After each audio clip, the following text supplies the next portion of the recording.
নমস্কার বন্ধুরা, আশা করি সবাই ভালো আছেন। তো বন্ধুরা, এখন যে বিষয়টা নিয়ে আমি কথা বলবো, তো সেটা হলো একটা বাংলা মিস্ট্রি থ্রিলার সিনেমা আসতে চলেছে, যেটার নাম হচ্ছে মৃগয়া।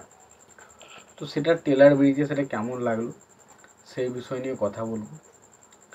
তো ভিডিওটা খুবই ইন্টারেস্টিং হবে, ভিডিওটাকে আপনারা শেষ পর্যন্ত দেখতে থাকবেন। এবং যদি আপনারা আমার চ্যানেলে নতুন হয়ে থাকেন, অবশ্যই আপনারা চ্যানেলটা সাবস্ক্রাইব করে নিন, পাশে বেল আইকনটা অবশ্যই প্রেস করে দেবেন।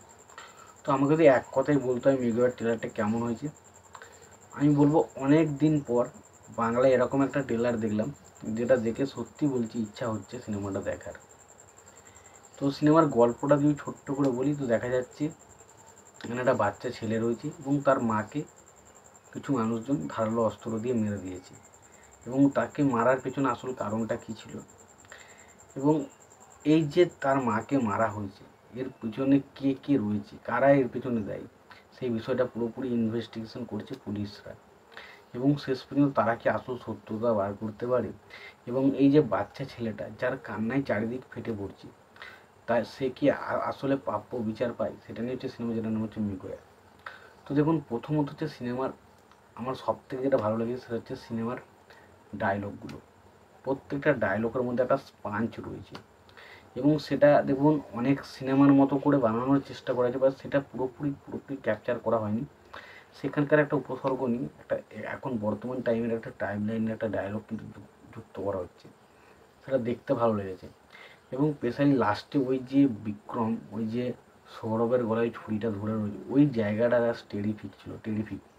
এবং একটা জায়গা রয়েছে দেখবে, যেখানে আর কি বলছি, অনেক কিছু দল বলছে বলছে বাংলায় বলুন না, বাংলায় বলুন, তার ওই যে জায়গাগুলো ওগুলো ব্যাপক ছিল। এবং সৌরভ দাসকে ভিলেন হিসাবে ব্যাপক লাগছে।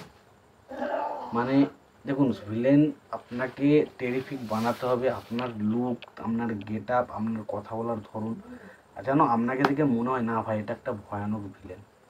তো সেটা সত্যি সৌরভ দাসকে দেখে মনে হচ্ছে। এবার পাশাপাশি আমরা যদি দেখি, পাশাপাশি যারা সাপোর্ট ক্যারেক্টার রয়েছে প্রত্যেকে, ঋত্বিক চক্রবর্তী থেকে শুরু করে বিক্রম বা অনির্বাণ চক্রবর্তী, প্রত্যেকে তাদের ক্যারেক্টারগুলো ব্যাপকভাবে প্লে করবে বলে আমি মনে করি। এবং তারা খুব ভালো কাজ করছে, এবং তাদের অ্যাকশনগুলোকেও দেখতে ভালো লাগছে না, মানে ভালোই লাগছে। এবং লোকেশন সব দিক দিয়ে ভালো, এবং লাস্টের ব্যাকগ্রাউন্ড মিউজিকের কথা বলি, সেটাও কিন্তু আমার কিছু বেশ ইমপ্রেসিভ লেগেছে। তো এক কথায় বলতে গেলে, একটা সিনেমার মধ্যে আমরা যা যা জিনিস খুঁজি, সেই সমস্ত জিনিস কিন্তু মৃগয়ার মধ্যে আমি পেয়েছি। আমার কিন্তু ট্রেলারটা নেগেটিভ দিক কিন্তু কিছু লাগেনি, তাই না কার কী লাগবে, বাট আমার নেগেটিভ দিক আমি কিন্তু কিছু খুঁজে পাইনি। এক কথায় বলতে গেলে ট্রেলারটা পুরো পারফেক্ট ট্রেলার রয়েছে। এবার দেখা যাক ছবিটা বক্স অফিসে কেমন কী ফলাফল করে। আশা করছি ছবিটা হয়তো ভালো হবে, এবং ছবিটা বক্স অফিসে ভালো রকম একটা রেজাল্ট দেবে বলে আমি মনে করি। তোমাদের কি মতামত এই বিষয়টা নিয়ে অবশ্যই জানিও। ভিডিওটি ভালো লেগে থাকলে লাইক, কমেন্ট, শেয়ার করে দিও। চ্যানেলটা নতুন হয়ে থাকলে অবশ্যই তোমরা চ্যানেলটা সাবস্ক্রাইব করে নিও, পাশে বেল আইকনটা অবশ্যই প্রেস করে দিও।